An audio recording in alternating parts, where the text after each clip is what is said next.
Samir Amin says, in contrast to that situation, the reality is that today the vast majority of the millions of jobs lost in the global south today will never be replaced. Moving on then to foreign investment. Orthodox theorists of development argue that foreign investment is a positive aspect of globalization, bringing prosperity and alleviating poverty. Before I go on, just to explain precisely what I mean by foreign investment, I'm talking about when a TNC, a transnational corporation, that is a corporation that operates in many countries, when a TNC based in one country sets up a factory or a mine, for example, in another country. That's what we mean by foreign investment. So, for example, Coca-Cola is a US-based TNC, and they have, for example, bottling plants in Colombia. So that would be an example of foreign investment. And by the way, most TNCs are based in the global north. In fact, 97 of the world's largest 100 TNCs are based in the global north. Either US, mostly the US, but also Europe and Japan. So, first of all, foreign investment is said to reduce poverty in two main ways. First of all, by creating jobs. So I mentioned Coca-Cola, for example, and they employ almost 100,000 people, the vast majority of them being outside the US. So the vast majority of these 100,000 people are employed through Coca-Cola's foreign investment, setting up bottling plants, distribution centers and so on across the world. Furthermore, Johan Norberg argues that TNCs actually tend to pay higher wages and have better working conditions than other jobs in the countries where they're investing. So for example, Norberg, in the documentary that you'll be watching soon, he goes to Vietnam and he looks around the Nike factory and he says that Nike pay workers in the shoe factories in Vietnam around 3 times the average wage received by workers in Vietnam's government-owned industries.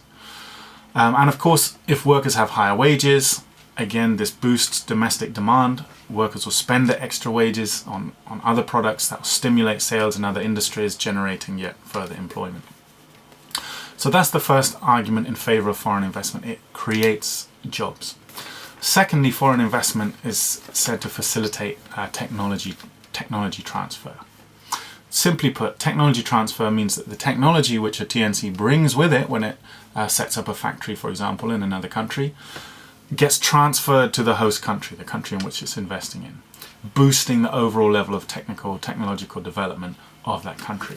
And this is exactly how China industrialized so quickly and effectively from the 1980s onwards. It encouraged foreign investment, particularly Japanese corporations at first, and then later US and other corporations.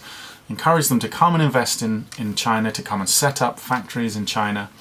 And the world's leading companies indeed went and did that.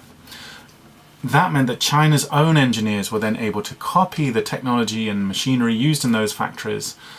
Their workers were able to gain experience in using those new machines, enabling China to then start replicating this technology, opening high-tech industries and factories of their own. Opponents of neoliberal globalization, however, argue that there are serious negative consequences of foreign investment that should not be overlooked. First of all, they argue the only reason TNCs locate their production in the global south is in order to exploit the cheap workforce and often take advantage of weak environmental and working regulations in those countries. So the activities of Shell Oil in Nigeria are a case in point. Shell's activities have been devastating to the environment of the Niger Delta region, poisoning the water supply and polluting the air and land, leading to catastrophe for the local population and the destruction of agricultural livelihoods. Thus, whilst a wealthy Nigerian elite may benefit from oil sales, the people living in the Delta region have paid the price in terms of increased poverty and disease and unemployment and so on. The Bhopal disaster in India and the collapse of the Rana Plaza complex in Bangladesh, and if those of you who don't know about these disasters, I'd suggest you Google them and find out. But they're arguably but extreme examples of what is in fact an all too common phenomenon, which is the willingness of northern-based TNCs to impose scandalous working conditions on Global South workers in order to enrich themselves. So in conclusion, I would argue that globalization can reduce poverty in a country, but this depends on whether the government is able to wisely and strategically regulate the process of globalization in such a way that maximizes the benefits and minimizes the dangers and risks. Now, in practice, that means globalization can only work if countries open up to free trade and foreign investment in such a way that protects their infant industries, their industries that are just starting to develop, by maintaining, for example, tariffs and subsidies where necessary. If they're able to put strict conditions on foreign investment, demanding, for example, that TNCs train skilled workers and share their technological blueprints. And this is exactly what China has done so successfully, allowing it to pull more than 600 million people out of poverty since 1978. It's the most significant reduction of poverty, as far as we know, in human history. Over 600 million lifted out of poverty from these policies.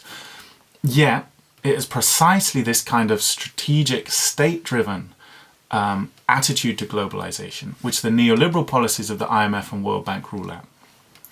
And that's why in so many of those countries which have undergone structural adjustment programs have seen an increase rather than a decrease in poverty. So in sum, I would argue that state-directed globalization can be very effective at reducing poverty, but neoliberal globalization is certainly not.